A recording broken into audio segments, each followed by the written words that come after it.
Chickens are interesting birds, and the best proof of this comes from the story of Mike the Headless Chicken. A tale that is the definition of strange but true. So here goes.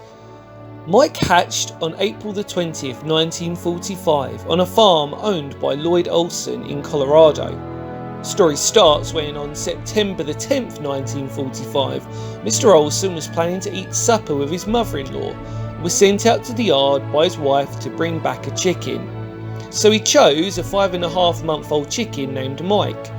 As he chopped off poor Mike's head, he found that even though the axe removed the bulk of his head, it missed the jugular vein, leaving one ear and most of the brainstem intact.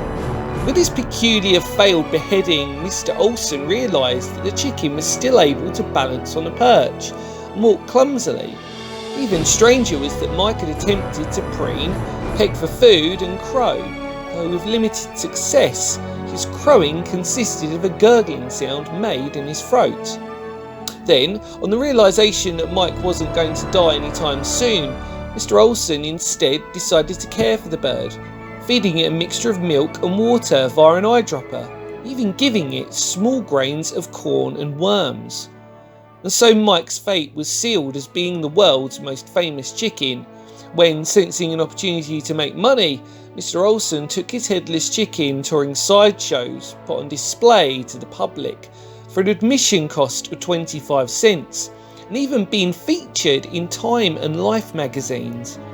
However, in March 1947 at a motel in Phoenix, on a stopover while travelling back from tour, Mike started choking in the middle of the night. He'd managed to get a kernel of corn in his throat, thus finally ending poor Mike's life. It was later found that the reason why Mike was alive after having his head chopped off was because Mike still had his jugular vein, which created a clot that prevented Mike from bleeding to death. And with a chicken's reflex actions being controlled by the brainstem, Mike could still perform basic functions. Mike the Headless Chicken has gone down in legend and is still celebrated to this day, but no matter how foul the story is, he was one hell of a clucking great chicken.